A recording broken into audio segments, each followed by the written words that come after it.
and welcome back to yet an amazing episode of Minority Reports podcast and digital series. It is always great to have a guest in studio because, A, I don't get to wear the headphones so it doesn't ruin my hair, and B, it's just so much more personal to just have him here. Today I have this incredible guest that I've been following for a while. He's hilarious. You've seen him on Bring the Funny. You've seen him on HBO Latino.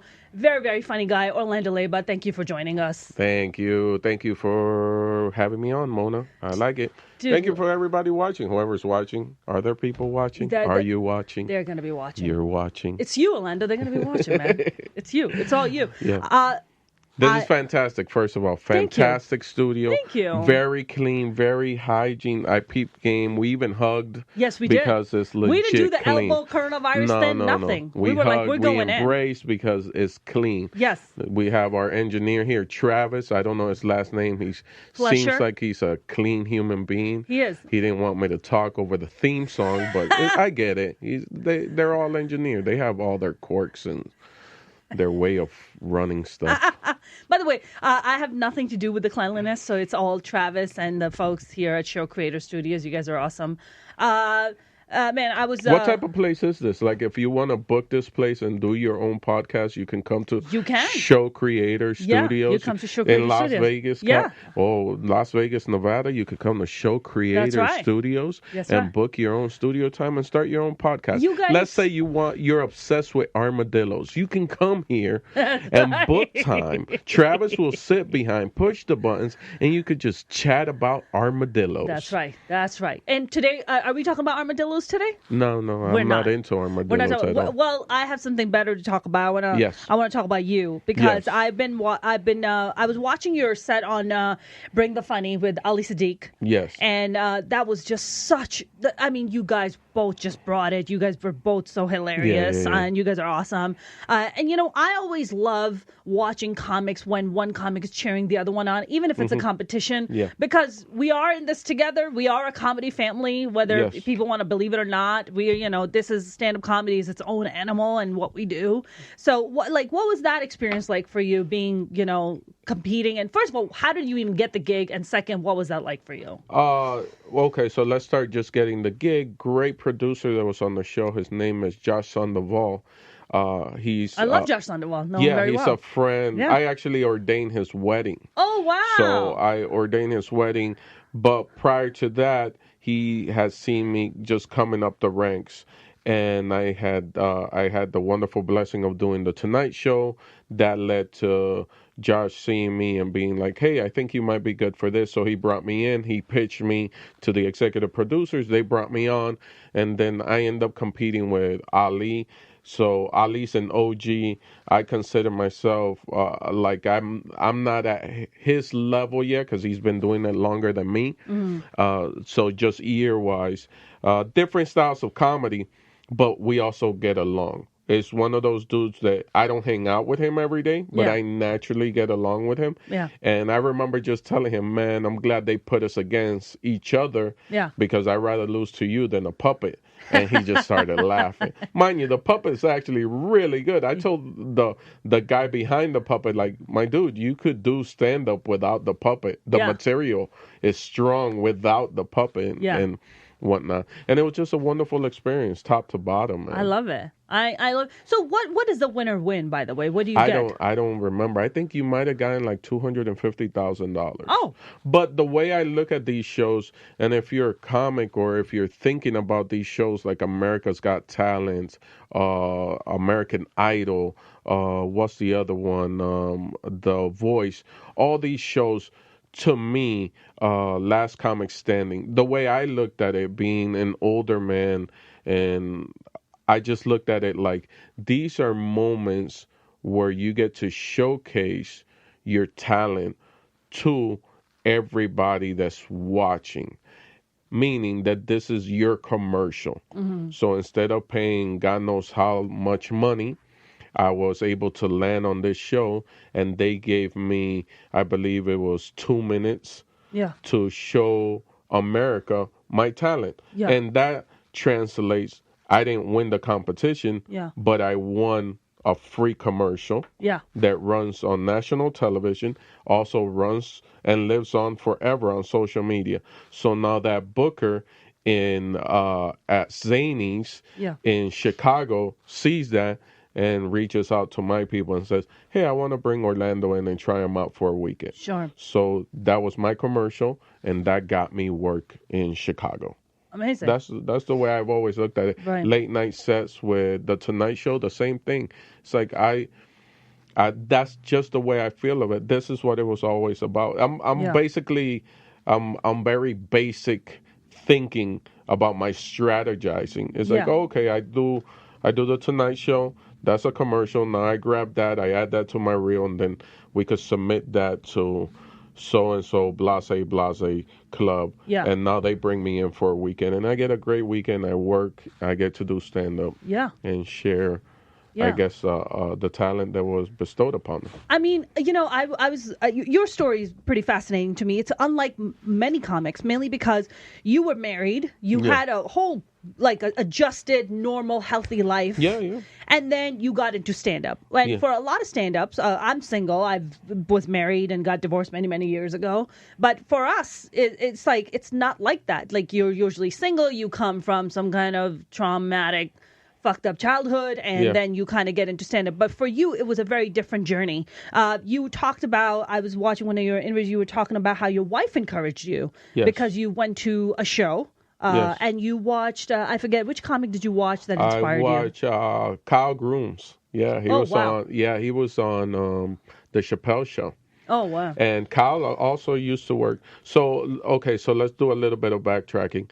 Before stand up, I was a satellite engineer at CBS News. Okay. So I'm driving the truck. I'm setting up live shots for South Florida. I'm doing that. I go to a comedy club. And my wife says, you can do this. But I also want to add some of the, in interviews, they cut out certain things.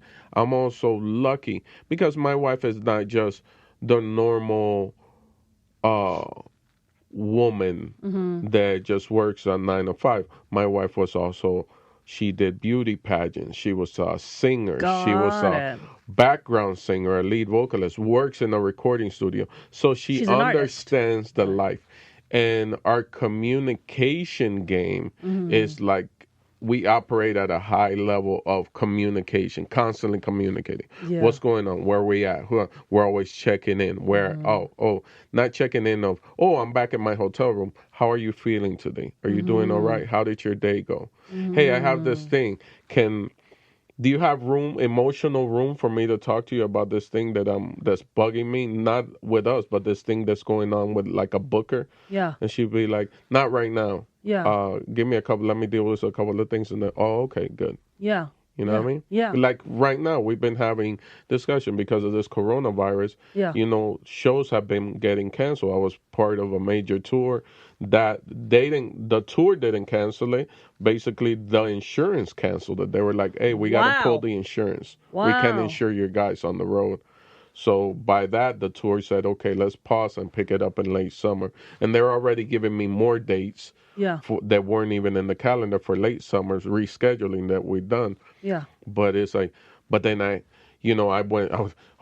lost these dates. This is part of my income. What's Yeah. going to happen? Let's strategize. I talked to my wife, and she's also, because she works in a recording studio, Yeah. she's going through it where it's talent that doesn't even want to come into the studio. They're That's like, no, right. I rather postpone Yeah. when I come to record. Yeah. You Yeah. know, and now she has to deal with that and whatnot. So I can't just go and dump all my emotional, What a thoughtful man you are. It's 17 years. Wow. 12 years married, 17 years Wow. altogether. That's incredible. Do you feel like being married kind of grounds you and makes you a better comic? I mean, because you've been doing comedy for how long now?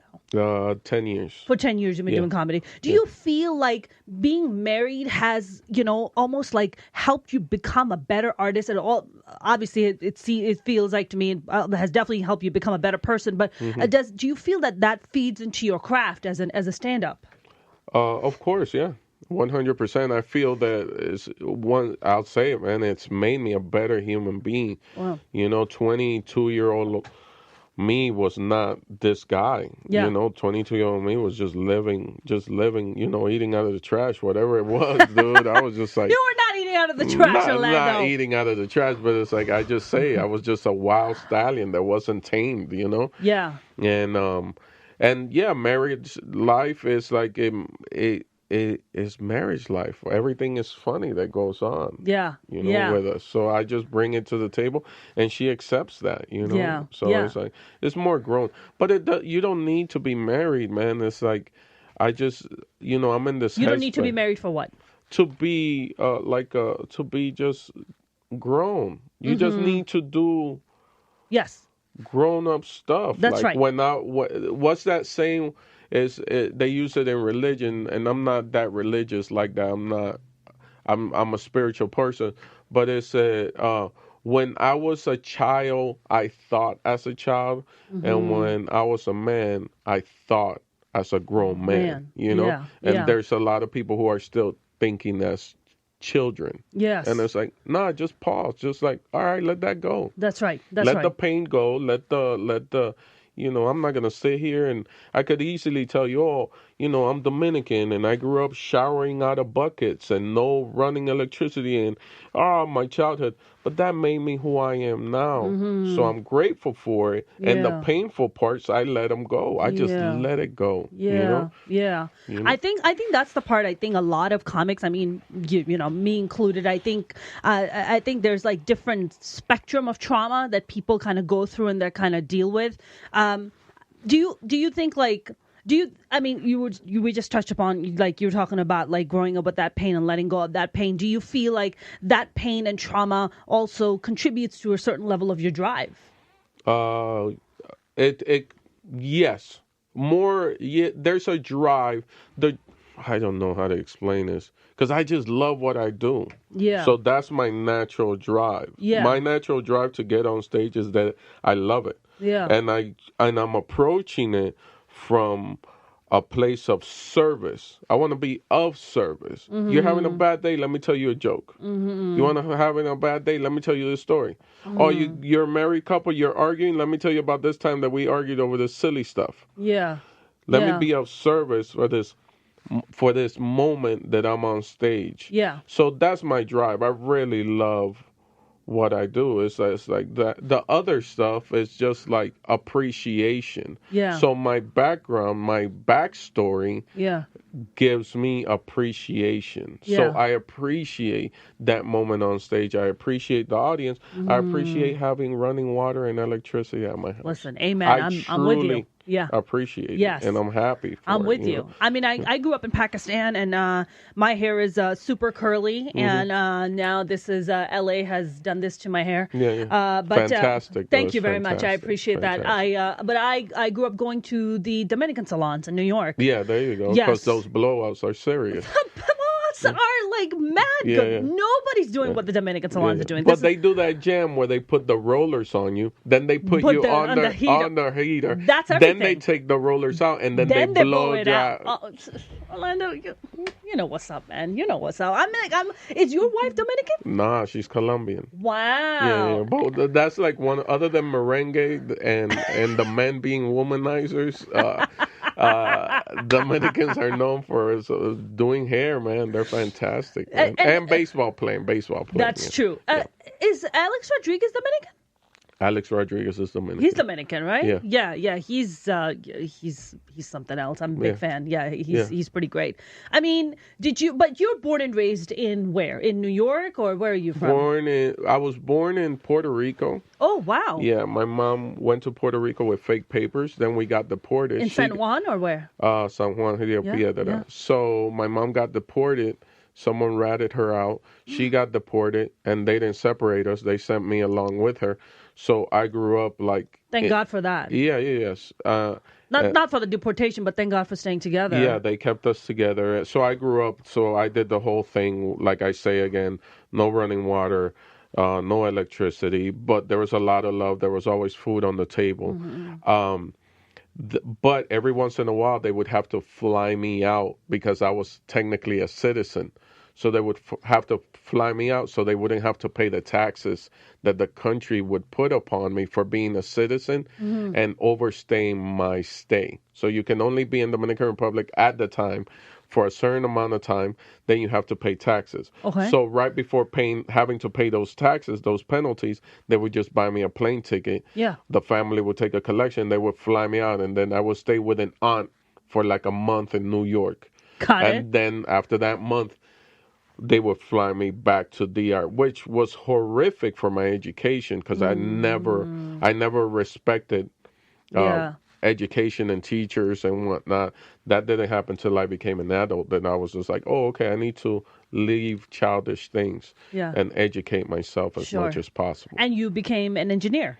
Yeah, satellite engineer. But on the job, I just started driving regular microwave antenna trucks for CBS. Yeah. And as the years progressed, I just learned on the job, so I didn't end up with college debt.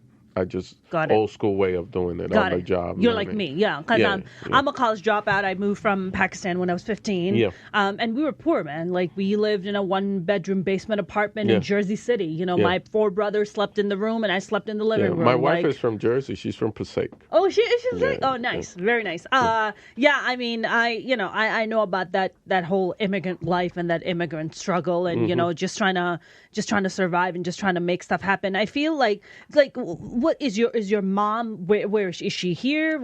She's retired. She's in Florida now. Yeah, and that's where that just the appreciation comes from her. I never saw her I never saw her complain. She was just like, I just work.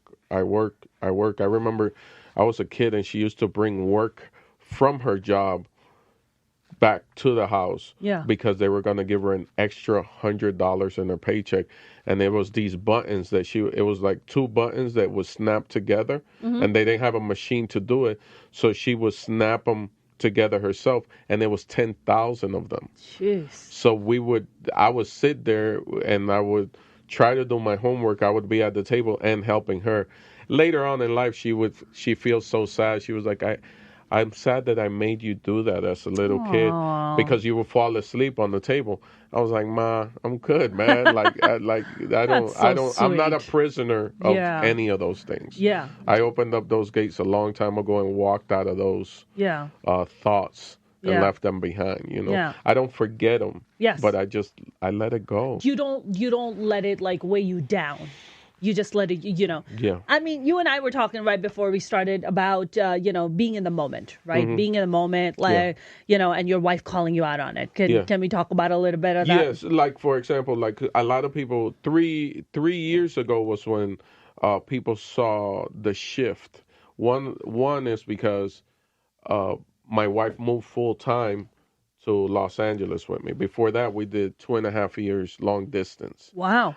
She stayed in Florida. I came to LA. I cashed in my 401k, so her lifestyle wouldn't have to change back in Florida.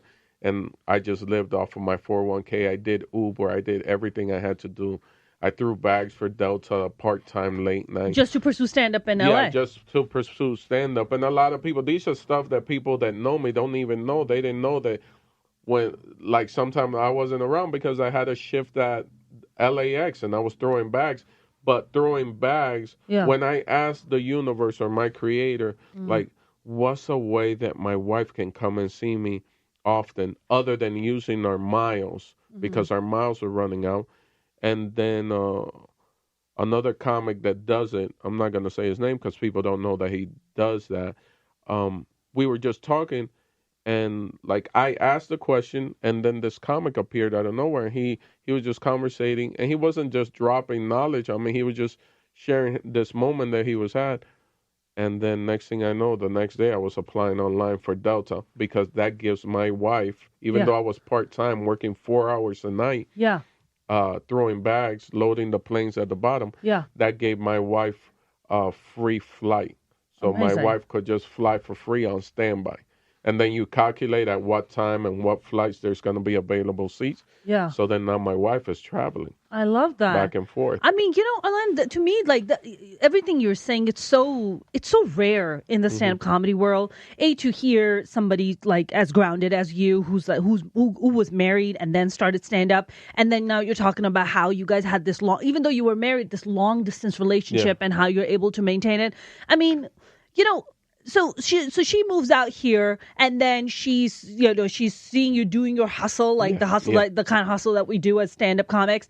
And you're at some comedy club, and you're talking to a comic, and then you're what? So I was doing this typical LA thing. Yeah. That wasn't me. That wasn't my character. It's not how I'm built. Yeah. But this thing was rubbing off on me. Yeah. This LA thing where I'm talking to you. Yeah. Let's say at the Improv, at the Hollywood Improv on Melrose.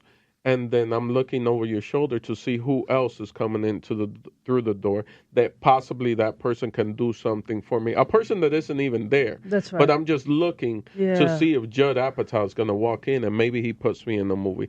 This extra thought process going on in my brain instead of me being present with you. Here's the thing, Mona, you're also from LA, so you understand that I'm doing that to you and you're okay with it. But are you really okay with it? Subconsciously, it's messing with you. Yes. Saying Orlando's not really connecting with me. Yeah. But up front, you're like, oh, it's okay. It's the LA thing. It's the LA vibe. You accept it. Yeah. And my wife came to the Improv with me, saw me doing that. And she said, hey, man, you're not really connecting with no one. Everybody that you talk to, you're talking to them, and you're looking right past them. Wow. And then she called me out, and me and her have this thing because obviously she's an artist, and I'm an artist. And she goes, you're on some artist bullshit. Like, we came up with that to call each other out. Or when another artist is doing some stuff, like a musical act is saying, oh, I don't want to play that song. That's the song that you're known for. You're on some artist bullshit right now. Right, that's right. You know what I'm saying? Oh, I don't want to do that joke. That's the joke that people kind of came to hear also. You're on some artist bullshit. Yeah, yeah. So she calmed me down on it, and instantly I made a shift. And I recognized that on myself, and then now if we're just here doing this podcast, we're just here. Yeah. And little by little, as we start talking, these microphones in my brain disappear, the cameras disappear. Yeah. And we're just vibing. We're just present in this moment. Yeah. And I'll enjoy this moment while I'm here, and as soon as this moment is over, I move on to the next moment. Yeah. And I'll be in that moment, which is with my Uber driver back to the Rio Hotel. And I'll conversate with him, or if he doesn't want to talk, we don't talk. Yeah. You know? Yes, 100%. And I think I'm like you in many ways, where I don't have a wife to tell me that, but or a husband to tell me that, but I try to catch myself when I'm doing some of that artist bullshit where you're like looking over. It's just like, that's so disrespectful. Like, let me just be here with you. Yeah, subconsciously I'm messing with you. Yeah, and like, just be here with me. Like, I'm sure we're gonna end this conversation. You're gonna go on to do whatever the hell that you need to do, and I'm gonna go on to do what I need to do.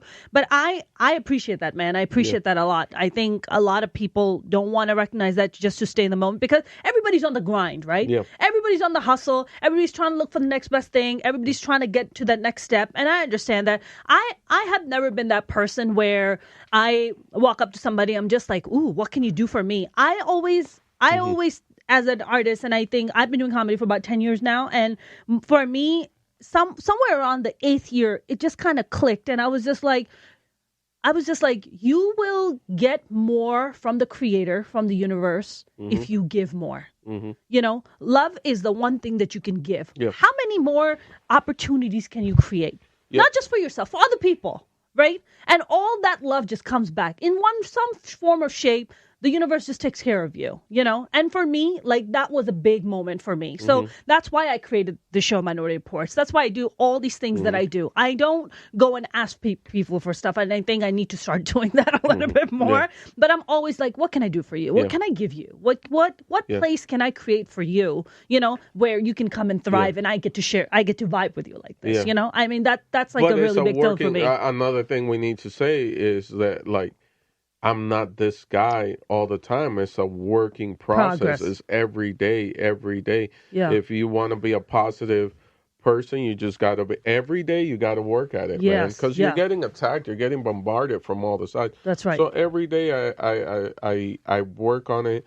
I try to catch myself as much as possible. Yeah. And when I drop the ball, I just, I forgive myself and I pick it back up. Yeah. Yeah. I say that to to Eric Rivera. I'm always saying that because he's like very positive early morning walker. Yeah. So he's on the tour on the Entrenos tours with me. Yeah. So I'm always bugging him. Sorry, what's the tour called? Entrenos tours, which translates to Between Us. Got it. And it's that whole, I did an HBO special, but it's a series. Yeah. So it's like, I love it. We're on tour. Are you talking about the HBO Latino tour that you, the set that you did? Yeah. I so love that's that. like one of those ways, those magical ways. Listen, Yeah. like people, I remember wanting to do when the HBO Latino people came, which is actually Viva Films, the production. They came to me with it. I know for a fact that there was comics passing up on it because they were like, "Oh, you're a comic and you don't do no Spanish material." And then I go, "They're not asking me to do Spanish material. They're just asking me to do my normal material." And I'm just flying under this banner that's called Entre Nos, which translates to In Between Us. But I got lucky enough that other guys had done it in front of me. Mm-hmm. And I noticed that they did the Entre Nos thing. Yeah. But then as soon as it airs on HBO Latino, it was on the HBO app because there's no HBO Latino app. So it's just streaming through the main thing anyways. So like someone like Vladimir Camacho who did it, Vlad is right next to, on the HBO app, he was like right next to the Game of Thrones little pin. Right. To click on and watch. Yeah. So once I saw that, it was like, okay, this is my sideways door into getting into HBO. Yes. And I have 30 minutes on HBO called Adorable. And it's me. Amazing. It doesn't even fly. It flies under the flag of Entre Nos. Yeah. But when you look at it, it's just me and it says Orlando Leyba Adorable. That's the name of the 30 minutes. I love it. Vlad's been on my show quite a number of times. Mm-hmm. He did a show with us last year. He was fantastic in it. So I love booking Vlad. He's so funny and he's so good. great. He's on that new show Tommy on CBS. That's right. I heard about it. Yeah, he's like right next to what is it? Edie something. I forgot her name. Edie Falco? Edie Falco? Yeah. I think I saw a post from him about being listed as one of the the best dressed men on TV on a TV show. Yeah. He's the best. He lucked out with this one. This is fantastic. Yeah. Blessings, man. Are you gonna pursue acting gigs? Are you taking acting classes? If it happens, yes. I am taking acting classes. Yeah. I've taken another step forward of that whole investing in yourself. So I set some of my touring money off to the side, and I've decided to take a step back from classes and just do one-on-one with the teachers. Perfect. So I could just, I'm more that guy. So see if I can evolve and develop a little bit more. Because I respect actors. People think, oh, you could just do that. And there's people that do have the talent just to slide in. Yes. But for me, it's hard. That's an exception. That's not a norm, though. Yeah. For me, it's like we're in this world where we control everything from A to Z. That's right. Where we're going to perform, what time we're going to perform, and what we're going to say. We have all the control. Yeah. So acting is a whole different world. I respect it a lot. And if I get the opportunity, I get the opportunity. But man, I'm so blessed to have a sense of humor and know that no matter what, I can go earn $50 at a bar. That's right. That's right. No, it's really beautiful.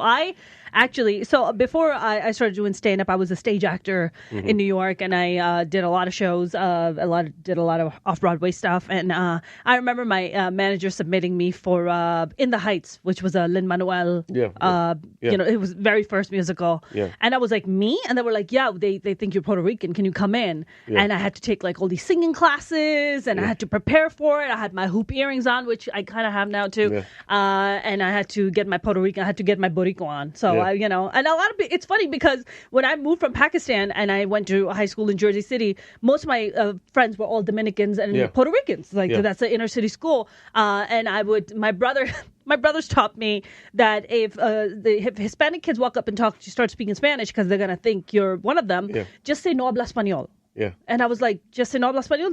Just say no habla español. So I was like, okay. So I would go to school, and I remember my first year, and I would have these Puerto Rican kids walk up to me and start speaking Spanish, and I'd be like, no habla español. And they were like, no habla español. They're like, you're not Puerto Rican? You're not Dominican? And I was like, no, I'm not. I'm Pakistani. Yeah. And they were like, you look like one of us. And I was like, I know. I didn't even know. I didn't even know about the Latino culture until I got here. Yes.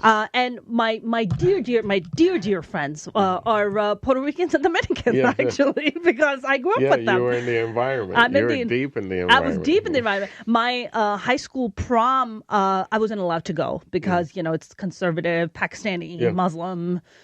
You don't get to have dates. You don't get to date boys. Like, that's just not a thing. And my friend Rosie, Puerto Rican, she paid for my prom and she paid for my dress so I can come to prom with her. And what did you do? Did you sneak out? I didn't sneak out. My parents let me go, but I wasn't allowed to take a date with me. Oh. No dates. Yeah. I can go with my girlfriend. My prom, one of my friends had to pick up my prom date because her dad wasn't having it.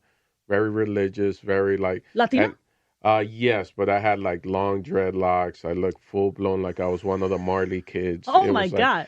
And you went through that phase, that Marley phase? Yeah. It's like Bob's music used to talk to me, but it's like it just shows it's like that positivity, that energy was already growing inside me. Yeah. And I remember one of my good friends, Sam, he went and picked her up. I'm not gonna say her name, and then he drove her to where we were all meeting up, and I was just there. My mom had rented me a car. I had what is it? Your mom sounds fantastic, by the way. She's a wonderful human being. Yeah. And she rented me a Mitsubishi Eclipse convertible. I was balling. What? I wore red sneakers. Dude, that's some baller shit. That's some baller shit right there. And then I think we had to do the whole magic trick back to dropping her back off home. Yeah. You know what I'm saying? And then I went off. Does she have to be dropped off by midnight? What was her curfew? I just remember we rented hotels at the beach. Okay. And she didn't go to the hotels at the beach. We all had connecting hotel rooms, and then we were just like most of the graduating class ended up at these hotel rooms just partying. We had the after party there. Yeah. And we dropped her back off. And then I went to the party. Yeah. And then I felt weird because I didn't have a date. And then everybody was kind of like trying to figure out what they were going to do and how they were going to end up this night. I just remember being like, man, I have an Eclipse convertible. And I just pulled off. And then I was driving up and down 995 with the convertible down. Hell yeah, you were. And enjoying this rental car my mom got Hell me. yeah, you did. Because the next day, the pumpkin was going to come back. Yeah, you know that's right. It was done. That's so right. Now, what do you got going on? You got the tour is you got the tour going on. Got the Enter the Nose tour. If basically everything, you just follow me on Hey Lando. Yeah. And I'm at the Comedy Cellar this weekend. I think I'm gonna do next week. I'm honored to do this week at the Cellar. Yeah. Over in New York. If it doesn't get canceled, hopefully it doesn't. Hopefully not, man. Everything is just like shutting down. Does this scare you? Does the coronavirus scare you? I don't live in that space, man. Right? I know. Listen, we hugged. I know. You and I don't live in that space. Yeah, we just don't. But like for your listeners and everything, I don't want to come across like, oh, this guy just lives in this. I kind of just do. I kind of live in this space where it's like, if you come with negative stuff, I don't listen to you. Yeah. I do take care of myself. I do wash my hands. I know how to wash my hands like That's a doctor, where I just scrub my nails. You kind of do this thing, and you keep your hands out of your face, and you just have hand sanitizer on deck and just keep it moving. I don't, I drink my vitamin C every day, but it's that I was already doing this because I travel so much. That's right. You have to take care of yourself. That's right. I mean, I have all these comic friends hitting me up, and they're like, oh my God, Mona, are you going to do your shows? Why are you going to Vegas? Did you stock up yet? I'm like, well, wait a minute. Don't you have already stuff at home? Don't you stock up already? Yeah. I have, my entire car is stacked up. Like, I go home, everything is stacked up. Yeah, the toilet tissue is a big thing in LA now. It doesn't give you the shits. What's with the toilet paper? Exactly. I'm like, you could just wash your butt also. Right? But that's what we do, by the way. Yeah. Well, my wife, man, this is one of the negative things about my wife. She just every time she uses toilet tissue, it's like a glove. She makes a glove. She's one of those females. So automatically, when we go in shopping, I just grab the biggest thing of toilet tissue possible. I've noticed that I've had girlfriends who are visiting and come and stay with me, and I put in a new roll, and in half a day, it's gone. It's gone. And I'm like, what? Are you eating the toilet paper? What are you doing, man? Because I don't use the toilet paper like that because I grew up using the bidet. Yeah. Right? It's a big part of the Muslim culture that you don't use toilet paper because we consider it uncleanliness. Mm-hmm. We use the water, I don't know if you guys know this, but you power hose your ass. But it's good. It just gets everything out. You feel fantastic after. You feel refreshed. Yes, it's better than 100%. I agree. You feel so refreshed. You're like, wow, this is like it's like a new anus. It's amazing. Yeah. It's amazing. I don't know. There's like this new thing now. All of a sudden, people are like, wash your hands. I'm like, weren't you already fucking washing your hands? Yeah. That's disgusting. Yeah. How many people's hands? You know what? It got me thinking. I'm like, how many people's hands I shook who didn't wash their hands? Yeah. It got me like grossed out. But then you washed your hands. Yes. That's what I do. I mean, especially after shows, you do the little meet and greets after, and people are like, every time. But here, this time at the cellar, we haven't been doing meet and greets. We're like, okay, guys. Especially the cellar does such a great thing where they just put 4 headliners together. We all do like about 18 minutes. Okay. So it's more like a showcase thing. Yeah. And if you don't like me, you might like Nicole. If you didn't like Nicole, you might like Eagle. If you don't like Eagle, you might like Kathy. If you didn't like, you might like Mark. And it's a great show. Yeah. And because we're in the green room together, it's kind of like we all took that saying, okay, let's not do meet and greets just in case. Yeah. We don't catch them, and then we just start spreading that amongst each other. It's so crazy. Man, I'm actually really excited about. I definitely watched part of your Adorable special. Yeah. Do you? Is there a dream you have about possibly getting like a Netflix special? Is that a thing for you right now, or? My dream is a laundromat. Yeah. I just want to own the building and the machine. Is that your dream? Yeah. To own a laundromat? 100%. Lavanderia? Yeah, I do. And just have it on the little strip mall and everything. All that stuff is going to come when it comes. Where do you want to own it? In LA? Actually, probably South Florida, less water restrictions. Okay. LA, there's no water as is. Uh-huh. So doing the laundromat, and then you have to recycle the water and all of that. You're not using constant fresh water. I've thought about this. Is this your ultimate dream right now? Dude. You're blowing my mind, man. If I could get a laundromat, the building with 2 apartments on top, I'm set, man. That's your life. That's the life right there. That's the life, yo. You're not like, I don't want to get a Ferrari. I don't want to get a house in the Hollywood Hills. I'm good. I saw this thing yesterday. I was watching TV. That's this so guy funny. who had a Volvo, and he put 3 million miles on it. It's documented. They did a documentary. Volvo sponsored him after he hit like 500,000 miles. Volvo got behind him, and it's like whatever parts you need to replace, and all he basically did normal upgrades, just changing the oil on your car. If you just stay on top of the oil change, that alone is going to extend your life. So I have a Prius. I want to see how far I can push this Prius, man. I'm already at 160, I think. At 160, I'm. Oh wow. Wow, you put on a lot. Did it already have miles when you got it? No, I've had it since 0 miles. Yeah. You just had 160. Yeah. That's 160,000 miles over what? How many years? I got it in 2007. Damn. In a matter of like 13 years. Yeah, but that's low. There's people who actually have more mileage. I would think we would have a lot more. But because you're flying out to gigs, I'm flying so you're not out driving. To gigs. And I've always had this thing, like if, let's say when we lived in Florida, if we were going to go up to Orlando. Yeah. Rent a car and let's go up to Orlando. Let's not take the personal car. Let's just spend put the miles on there. Yeah, $50. We go up, enjoy Orlando for a day, and drive back down. That's right. That's right. And that's it. Man, that's a really. I constantly I go to Vegas back and forth because of this. Yeah. I just put the miles on the car. I have a Lexus. I just put it on there. It's a hybrid. But the Lexus are fantastic. Amazing cars. You can put 300,000 miles on a Lexus. No problem. Yeah, no problem. No great car. I have a hybrid. Yeah. So it even runs even more. Change. Just stay on top of it. Exactly. And then, don't go for... I come from a car family also. Yeah. I personally, it's nothing that's been proven. Yeah. But I don't go for the... Like, my Prius is supposed to be every 5,000 miles. Yeah. I just do it every 3,000 miles. Okay. Like, old cars we're always getting. At Oh, some you point, don't wait till the sticker tells you. I don't wait to. I just do 3,000 miles because Yeah. normally your Lexus is probably like 5,000 miles Yes. also. Yes. I just go I just 3,000. wait till it Yeah. tells me. Well, actually, I started it right after I hit like 80,000 miles. When Yeah. I hit 80,000, then I just okay. I'm not just gonna go. Yeah. So thing. And then in Burbank, there's this place called oh my God, I'm blanking out on the name. Is it a Prius? No, it's that place. It's right on Burbank off of the 134. Okay. They do an oil change and they'll wash your car. So you get an oil change and they'll wash your car. Oh, wow. Yeah. Well, I want to know this place. It's right off of Victory. It's on Burbank. It depends. If it's not close to your house, it doesn't make sense. You're gonna text me the name. Yeah, yeah. Text me the name because I want to go. I Before would we wrap love up, that too. A place that changes oil and washes your car.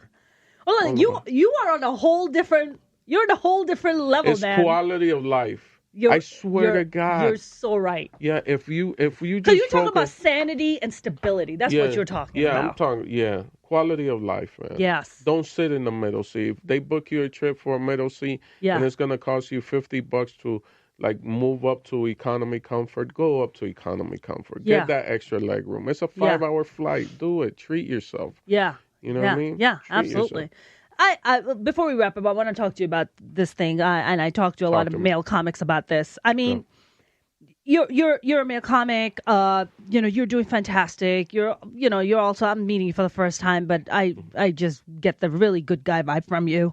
And it's funny because I remember watching you the first time and being like, that's a good guy. There's just something so good and pure about that guy. I remember watching you and just saying that to myself, and I was like, man, you have that vibe too. Oh man, I appreciate that. I remember watching it. I'm like, that's a good man right there. He's a good guy. And then you talked about being married and stuff. I was like, of course he's married. He's a good guy. Of course he's married. He's probably married to an amazing woman. They vibe. They get each other. With flaws. I have a lot of flaws. We all have flaws, man. We're but human. I forgive myself. Yes, that's the thing. 100%. You gotta forgive yourself, and you try to do better the next day. Yes, 100%. And I thank you for saying that because it's really beautiful. And I think everybo's on this perfection bullshit. No, that doesn't exist. It's bullshit. It's garbage. That doesn't exist. It's a fail game. Yeah. Like it doesn't work. I as a female comic, like I go up and what was that like for you? I mean, look, being a comic is a hard life to begin with. It doesn't even matter if you're a man or woman. Mm-hmm. I feel like as female comics go up and male comics, like the hustle is slightly different because with female comics, we always have like this kind of weird thing with bookers. Bookers might try to like screw you out of money or try to do that kind of bullshit. Yeah, they do that to all. Yeah, they do that to all. With females, there's also this sexual aspect that they try to play in, like, let me play it, let me see if I can get that in, and that. I mean, when you were, for the 10 years that you were like hustling, and what did you see that? Like, did you see a little bit of like, hey man, like the female comic struggle is a little different than the male comic struggle? Did you experience that or see that or have female comics share that with you? No, I've never had the female comics share it with me, but I believe it exists because it's that tension that's always existed. One of the reasons why my mom had to leave Dominican Republic, no one wants to leave their homeland. That's right. You understand? That's right. No one wants to leave their homeland. That's right. But the reason why my mom went and paid and got fake papers so she could get on an airplane and travel to a whole nother country to look for a better life is because in Dominican Republic, my mom is educated, she can type, she can read and write. She was educated for the time. My mom was born in 1948. Yeah. But every time she went to go get a job in Dominican Republic, they're like, yeah, you could have the job, but you need to go to lunch with me, which means go to a motel with me. That's correct. That's correct. The job is yours. Let's just go to let's just go to lunch. That's right. Translation. That's Let's go. Mind you, knowing that she's a married woman, knowing that she has kids at home, they didn't care. Yeah. Yeah. They didn't care. I mean, it's the same in Pakistan. Throughout life, the United States, things are evolving. Those countries were in the Dominican Republic, things are evolving and changing. Yes. Little by little. It's been a very slow process. That's right. So I believe it when a woman tells me this is that. My advice is the advice that I gave myself, and I'm not a woman, but I also felt like, there's certain clubs that you have to kind of like pledge. Yeah. Like it's a fraternity. Yeah. And stuff like that. Yes. And I get it. And I respect it. These are the rules that you set to play in this field, right? To play in this field, these are the rules. Yeah. But you can choose not to play in that field. That's correct. I choose and not go to another field. That exactly. So that's the choice I've made. And I don't know where I heard it from, but like go to where you're wanted. Yeah. Oh, I like that. So in LA, certain clubs. Yeah. There's a club that wanted me to pay to see my friend perform. I get it. I understand. I hold nothing against this club. There's a club that wanted me to sit down till 3 a.m. Because? Multiple nights, if I ever wanted stage time. I get it. I hold nothing against you. Yeah. I play these I think clubs I might now. even know those clubs. Yeah, I play these clubs now. Yeah. Yeah. You know? Yes. But you know what? The Haha in North Hollywood was like, Orlando, you're welcome here. Yes. Anytime. They're and really you know great. What? And you know what? Not even 5 minutes. Go, 10. Yeah. You just got to LA. Do 10. Yeah. Do 15. Yeah. Yeah, you want to do 20? Yeah. The Ice House. Yes. Same thing. Yes. I'm, Comedy and Magic, which is a hard club to get into. It is a hard club to get in. But for some reason, it was the place that welcomed me. Yes. Yes. So those bookers, I thank them for my journey. I thank Nick Guerra, comedian Nick Guerra. Yes. Because when I got to LA, he gave me the heads up. This and this is going to happen. But if you go on these outskirts, this club exists, this club exists, this club exists. Wow. Flappers. Wow. I don't do a lot of flapper spots, but when I first got to LA, these were the places that nurtured me. Yeah. And I still hang around that. Yes. Of course. I still go to the Improv. I still go to the Comedy Store. I still go to the Laugh Factory. Yes. Yes. I mean, those are like the three major players too, right? The three major players too. Yeah. But it was like, I went where they wanted me. Yes. And that was it. And I advise that to any woman. And what if you're not? What if you're killing outside, but on the inside, they're just not. Your moment will come. Yeah. You can't rush this. Yes. What's good? It all depends on what you're doing. That's right. If you just focus on the stand-up. That's right. But if you're having aspirations and dreams of, if you're making what I like to call, if you're doing this movie of, I want to have my own sitcom and all of that. If you're working with that, so it's not really also, it's a combination of the stand-up and acting. Well, that's a parallel world. Yeah. Right, because, and also, But if you get, it's kind of like stand-up also. You've been an actress already, so if you fall into the actor world, you'll be in the acting world. Exactly. And then your talent as a stand-up will shine in the actor world. That's correct. But there's people that want to do the thing of, let me become a stand-up, and then people will see me, and then they'll give me a show. Yeah.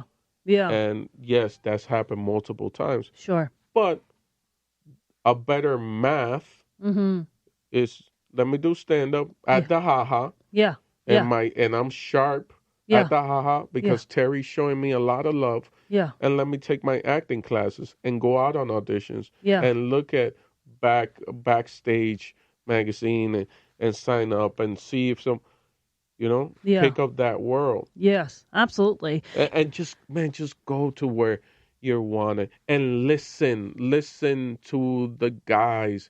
Guys tell you exactly who they are. They don't try to hide it. I agree with you on that. People don't hide. 100%. They can only hide it probably for like 5 minutes.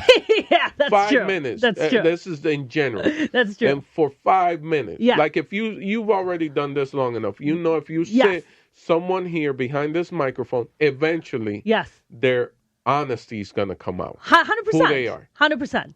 I think you came in here pretending to be an angel. Yeah. You're really a devil in disguise. For me, it's just like, and I think that's a talent that we develop as comics is that, you read people very quickly. Right, you break things down very quickly because when you're working in big crowds, you're doing crowd work. You're breaking shit down very, very quickly. It's a matter of seconds.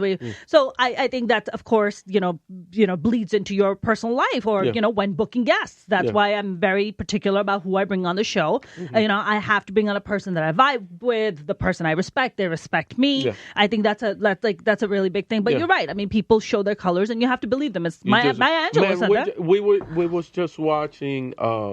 Me and my wife were watching that show on Netflix called Blind Date. And there's this. How is that show? It's great.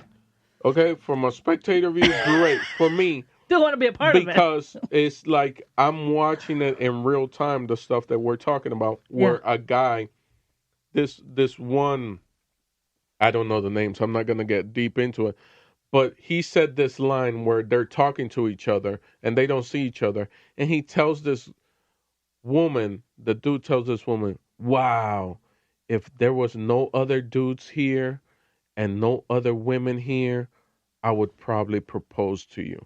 That's what he said to her. Whoa. Now, when she leaves the room where they're having this conversation and she goes back to the other girls, all she says to the other girls, he said he's gonna propose to me. That's all that she heard. That's all that she heard. And it's like that's where it lies. Just listen. Listen to what people are telling you. People are going to tell you. If they're about that money, they're going to tell you about that money. If they're about sex, they're going to tell you about sex. If they're about that they don't like women, they don't like women. There's a lot of guys that like women, but they don't like women. That's right. And that's right. That's the dude. I'm a single girl. I experienced that a lot. Yeah, so that's the dude that you need to avoid. That's right. That's right. Like I genuinely like women. Yeah. Well, you have a good mom. Yeah, that's it. So she really set the precedence for you. She says, you know what I'm saying? And I have aunts and grandmothers and one of my uncles, through marriage hit one of my aunts and I saw my aunts and my mom posse up and they were going to murder this dude. Like I love your mom and the posse. I love it. Like her and her sisters were legit gonna, yeah. We're going to cut it off and we're going to murder this dude. And I'm a kid and I'm watching this thing unravel in front of me. Yeah. And it didn't go anywhere, but it's like that's what and then I was just like, "Oh, okay." So I'm hypersensitive to women. Yeah. I'm not going to sit here and say I understand them, but at least I know that I like them. Yes. We need more men like you in the world. That's what it is. Can you start doing can you just do a podcast about not to be an asshole? This is how you are a good man. Can you do a podcast on that, please? Yeah, but it has to be the other way. I would love. There would have to be a woman that also believes that she has to translate and say to women. I'll be your translator. Like, listen, that's not what he said.